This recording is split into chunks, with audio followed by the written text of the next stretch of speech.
We are the AECOM Energy team. My name is Gomati Madaya, and presenting with me today is Kurt Hines. Our other group members are Rebecca Hauser, Carly Kaufman, Sheena Kate, and Jefferson Litton. Our group project presentation today is on evaluating renewable energy storage options. Renewable energy offers a number of benefits over conventional sources of energy. These benefits include reduced greenhouse gas emissions, increased energy security, and the option of selling excess energy generated from these renewable systems back to the utility, thereby reducing electricity bills. However, there are a number of barriers to the widespread adoption of renewable energy systems, one of the biggest barriers being intermittent generation. These graphs illustrate the problem of intermittency. The graph on the left is the generation profile of solar photovoltaic panels over a period of 24 hours. The graph on the right is the generation profile of a wind turbine over a period of 24 hours. As you can see in the profile for the solar panels, there are minute-to-minute power fluctuations, with an 80% change in generation occurring at one point over a period of just 5 minutes. In the profile for the turbine, there are hour-to-hour power fluctuations, with the potential 1 gigawatt change occurring over a period of an hour. Another problem with renewable energy systems is that the time of generation does not always meet the demand, that is when electricity is actually demanded. These next few graphs illustrate this time of use problem and how energy storage can be used to address it. This is an optimal generation profile for solar photovoltaic panels, over a period of a day. The vertical axis is the energy measured in kilowatt hours, and the horizontal axis is the time of day. Now, as expected, during the early morning and late evening periods, there is minimal or non-existent solar generation, and maximum generation occurs during the midday hours. Now, let's go ahead and overlay a demand profile. So generation does not meet demand for all of the day as expected, especially during the early morning and late evening hours, like I previously mentioned. However, in this case, generation is actually greater than demand during the midday hours, with the excess generation being indicated by this portion of the graph. Now, let's integrate both these profiles. So when solar generation goes online, the demand actually drops to below zero. And this portion of the graph right here mirrors exactly the excess generation that I indicated to you in the previous graph. Now, this is the excess energy that, if not used, is generally sent back to the grid. However, this is also the energy that's available for storage. So let's assume that we decide to store it, in this case, by using a battery. That excess energy, which would have been sent back to the grid, will now be stored by the battery and used to reduce peak demand. And peak demand occurs right here. So if you keep your eye on that part of the graph for the next few slides, you will be able to see how energy storage can be used to reduce it over time. Now, this process of using stored energy to reduce peak demand is called peak shaving. And peak shaving offers significant economic benefits to the end user through reducing electricity bills. So if there is such a clear-cut case for coupling renewable energy systems with energy storage technologies, then why aren't we seeing widespread deployment of these energy storage systems? Well, a significant reason for this is that it is difficult to determine the economic profitability of energy storage. It is hard to calculate financial savings, and it's also hard to estimate the cost of storage.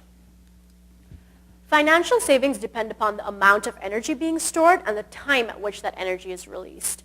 So at first, that might seem like a relatively simple calculation, but to illustrate its complexity, let's take a look at the billing rate structure of a Southern California utility. Now, first off, you can see that there is no one single charge. There are a number of different fixed and variable charges. And the demand charge and energy charge, as seen here, actually have 3 different rates depending on when electricity is discharged, during the high peak period, the low peak period, or the base period. In addition to this, there are 2 different rates depending upon the season. In this case, the high season is from June to September and has 1 rate. And the low season is from October to May and has another rate. Now, all these different components go into determining what the price of electricity is, and that's what adds to the complexity of determining financial savings for energy storage systems. Now, cost calculations. The cost depends upon the type of technology and its energy-related cost and power-related costs. This is the equation for calculating the capital cost of energy storage technologies. Making this calculation is kind of like putting the cart before the horse, in that you need to know the size of the system in order to calculate its cost. But at the same time, you want to be able to choose an optimal size for a system that will allow you to maximize financial savings and at the same time minimize costs. So essentially, there are a number of different moving parts that need to be taken into consideration before determining if energy storage is a profitable option. We need a sophisticated tool to understand the economic costs and benefits of energy storage. The objective of our project was to develop a tool for electricity customers, specifically renewable energy generators, to analyze the profitability of energy storage systems. This is how we conceptualized our objective. If there is excess electricity from renewable sources, two of the options for using it are to either use an energy storage device or put it back to the grid. Let's assume we decide to put it back to the grid. There are both savings and costs. Well, actually, they're going to be costs. I'm sorry. Let me do that over again. So we can choose to either save it in an energy storage device or to sell it back to the grid. So assuming we sell it back to the grid, there are no costs incurred to the generator, but at the same time, the generator is only going to receive savings from it if they're able to be paid for that electricity. Let's assume we decide to use an energy storage device instead. There are a number of different technologies that we can look at. These technologies include batteries such as nickel-cadmium, vanadium redox, and sodium-sulfur batteries. They also include other technologies such as capacitors, flywheels, compressed air, and the most widely used energy storage system to maximize net present value. This dotted box encompasses the components that we included in the model that we created. And now, introducing the model that we created. RESET, the Renewable Energy Storage Engagement Tool. Form of energy storage, pumped hydro. Now, energy storage has a number of costs and savings associated with it. Savings in the form of avoided electricity purchase and avoided cost of carbon emissions. Costs in the form of capital costs, operation and maintenance costs, replacement costs, insurance costs, and carrying charges. Now, the complexity here lies in the fact that these savings and costs depend upon a variety of factors, ranging from the time of use and capacity of the storage device to the actual type of technology and the price of electricity. The objective of our project was to create a decision tool, a model that would determine optimal size, if any, of these at which inputs can be entered. Most input fields when selected include either a drop-down menu or an instruction prompt. For example, users have the option of choosing their electric utility provider, which in this case is LADWP, and this in turn changes the terminology that's used throughout the tool. Now I'm going to go into the key inputs to reset. The electricity demand at each hour of the day must be averaged for each month of the year and entered separately for weekdays and weekends. This enables RESET to accurately project financial savings, since weekend electricity prices differ from those used during peak weekday hours. Similar to this, the hourly renewable energy generation must be averaged for each month of the year and entered. The difference between the generation and the demand gives us. RESET was developed using Microsoft Excel. A notable feature of RESET is its user-friendly interface and the excess electricity, if any, to be stored. Electricity prices must be entered in dollars per kilowatt hour for each rate period. And in this case, you can see that there's a high peak, low peak, and base rate period. Now, if users have the option of selling their electricity back to the grid, the appropriate energy credits can be entered as well. When these fields are populated, RESET uses the net electricity prices, or the electricity prices less energy credits, to determine the projected financial savings. Therefore, the option of selling excess electricity back to the grid rather than storing it is incorporated in RESET's economic analysis.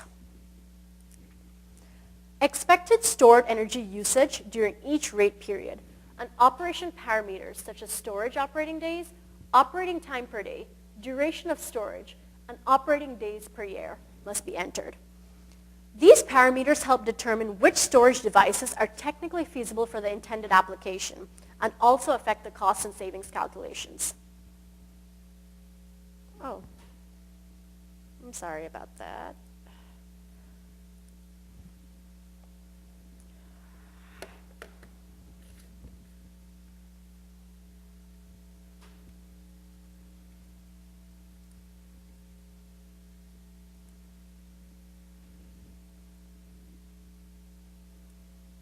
Okay, there we go. Okay, so the user also inputs the desired annual discount rate, which is used for present value calculations.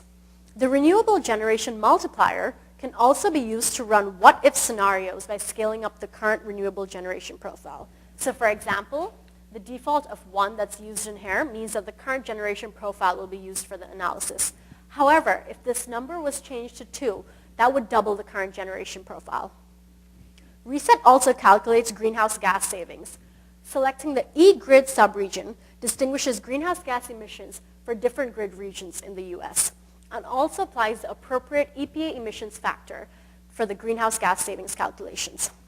Now a carbon price can also optionally be entered to calculate the financial savings or avoided regulatory costs projected due to implementation of an energy storage system.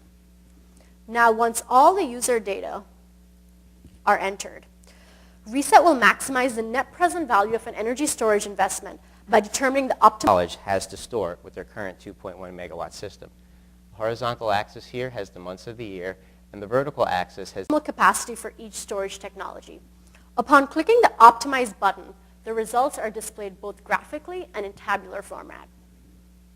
Now here's a screenshot of Reset's Results tab.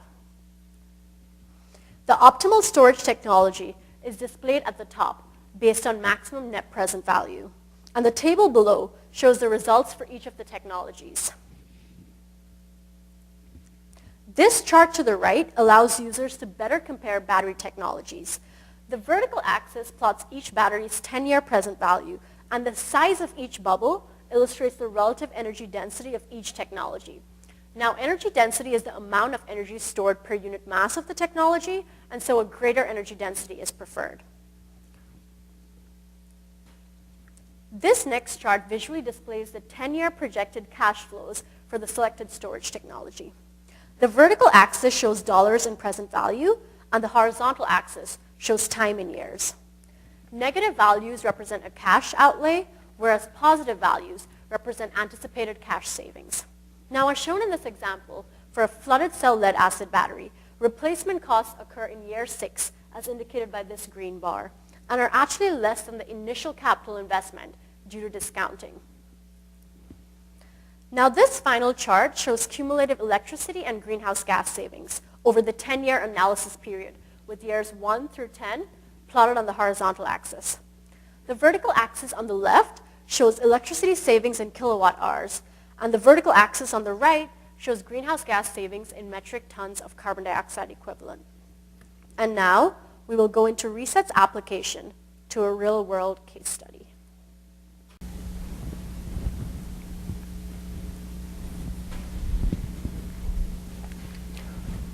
Los Angeles Harbor College is one of 9 community colleges within the Los Angeles Community College District. Harbor College has a solar voltaic panels installed with a generating capacity of 2.1 megawatts currently.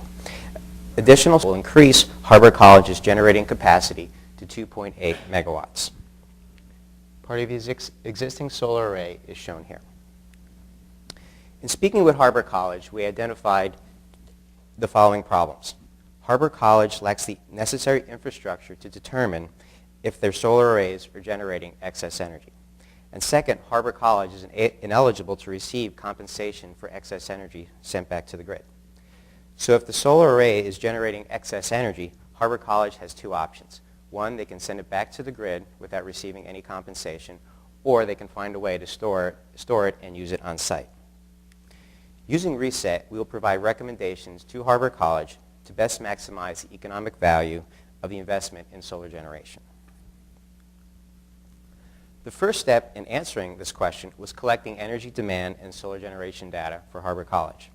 Electricity demand was obtained from the Los Angeles Department of Water and Power's Electricity Load Manager website, and the solar generation data was obtained from the Utility Vision website. Once the data was downloaded and processed, it was used as input into Reset. Scenario analyses were performed by varying different model input parameters, and then the results from these scenario analysis were used to provide recommendations to Harbor College. The table shown here shows the model assumptions for establishing our baseline or base case analysis for Harbor College. A few of the assumptions we used. The solar generation electricity prices were the current projected values, a moderate growth in electricity prices of 2.8%, and also a discount rate of 10%. In any modeling study, establishing a base case is important, but equally important is understanding how model parameters can affect the results must also be conducted. Through our research in developing Reset, and also from analyzing Harbor College's situation, we identified several categories of model parameters or scenarios that could influence the results and ultimately the recommendations that we provide to Harbor College. Each scenario represents a possible future operating scenario or condition for Harbor College. I would now like to explain a couple of the modifications for some of the scenarios that we examined within Reset. First, there was the pricing scenario. This involved modifications to the expected growth rate of electricity prices, credits for energy returned to the grid, the discount rate, and also receiving credits for, a price on carbon. The next scenario we examined was the technology scenario. In here, we examined how decreased technology costs and also increased efficiency of those technologies would affect the results. The electricity demand scenario involving decreasing electricity demand on campus. And lastly, we examined a solar generation scenario that examined how the amount of solar generation on campus would affect the results. While Reset includes many different types of energy storage technologies, we only examined battery technologies for providing recommendations to Harbor College. The base case results using current operating conditions for Harbor College determined the optimal storage and the net present value to be 0 for all the technologies.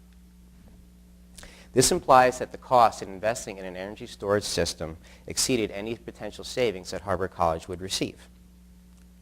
Now, assuming Harbor College did invest in a moderate-sized energy storage system, say 500 kilowatts, what would the value of this investment be? At a minimum, the investment would cost Harbor College $214,000 more than they would save from investing in the system. Our analysis for the base case revealed that energy storage was not economically profitable for Harbor College at this time. One of the problems that we identified for Harbor College was that they did not know how much excess energy, if any, the solar array was generating. So let's examine how much daily excess energy Harbor College array was generating. So let's examine how much daily excess energy Harbor College has to store with their current 2.1 megawatt system. The horizontal axis here has the months of the year, and the vertical axis has the daily excess energy that Harbor College can put into storage. As shown here, there's only very little energy that they can put into storage at any day, and it only occurs for 2 months of the year. Therefore, it is no surprise that the optimal storage investment is 0 at this point, because it would be very difficult to optimize the system when you only have this much energy to store. So how does this picture change once Harbor College increases their generation up to 2.8 megawatts? Well, as shown here, there's significantly much more energy that can be stored on a daily basis for Harbor College. However, even with this dramatic increase here, energy storage is not a profitable option for Harbor College. So what other changes could possibly increase the performance of energy storage? Well, several other scenarios we examined were reducing the upfront costs of the technologies and decreasing the energy demand that would possibly improve the analysis. But energy storage was not profitable under any realistic conditions from these scenarios that we examined. The limitations from our case study should be considered in light of the following limitations. Ideally, Reset would have had full information on the demand and solar generation, but we lack this.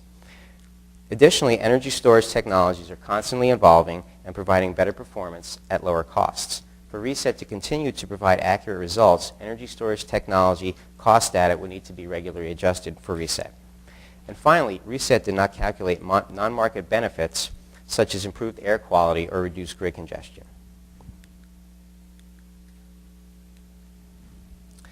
Our objective was to develop a tool for electricity customers, specifically renewable energy generators, to analyze the profitability of energy storage systems. We were able to accomplish this by developing reset and successfully applying it to a real-world case study.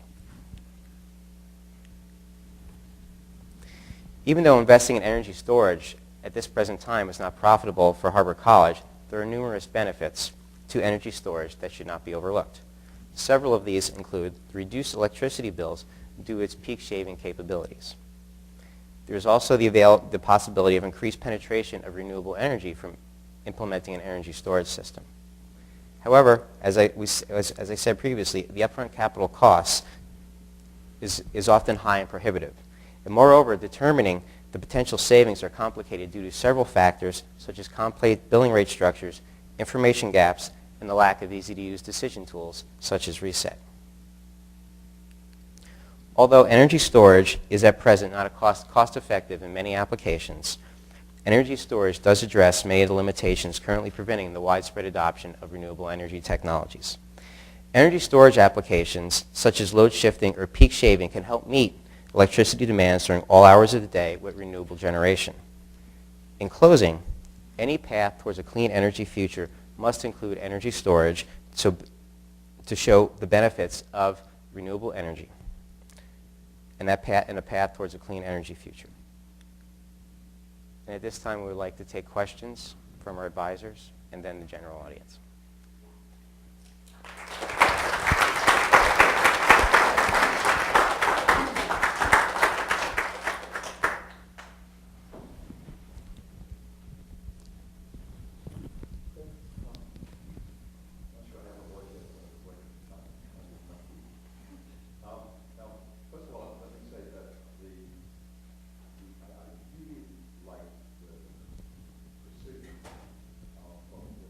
Analysis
Really, you know, it's got to be normalized by something. And I didn't get that. Now, of course, again, the specialists who we've been talking to, they knew before you put the price, before you put the slide up, what the metric was going to be. But I, similarly with the graph that had a lot of big balls on it, you know, then you said something like, well, the higher the storage, the better, or something, whatever the axis was. But I'm left with, well, yeah, well, what are the differences inside the ball? I think you might have to slow down the presentation, which of course your time is fine. You decide which word not to Include. for your final presentation, which will have a broader audience. So then, I guess, after you introduce the reset software, and then when Kirk came along, then we started talking about a particular customer, which is Los Angeles Harbor College. Up to this point, I have been asking myself as a revenue, well, what's the scale of an entity you're developing this software for? Are we talking about a homeowner deciding to put a thing on the roof? Or is it LA Power and water power? And it turned out to be something, neither of it turned out to be something of an intermediate scale. So I would, somewhere in the presentation, I would answer the question of what's the scale of entity to which this is valuable. Now, it may be as flexible enough that you can convert it from the individual homeowner to LA water power. But if that's the case, help. And then, so there's another thing that's related to that. Well, then the last thing else is a question. Now I know. Okay. Comments on it. Right. Nothing wrong technically that I can see with either the presentation nor the methodology. But it was, again, very late in the day when Kurt got around to saying, well, by running this software, you actually develop insights about the problem.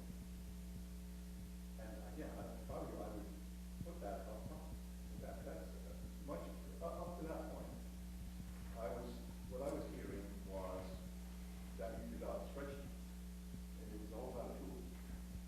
But presumably the power of the spreadsheet is that it allows you to review a wide range of scenarios and develop not just a one-off answer for Los Angeles Harbor College, presumably you can address a broader topic of, well, are we within striking distance of solar energy being used for? Or not? Not put out in Southern California. But instead, you ended up at the end with an undefended statement. You said, well, forget about what I just said. Energy storage for solar is a crucial element of energy future. Okay? Now, I might hope that that's correct. But what do you mean? How do you trust it? Did it emerge from this software that perhaps you did show we were in striking distance from what? So I think there's some things that you can strengthen your presentation with that are qualitative.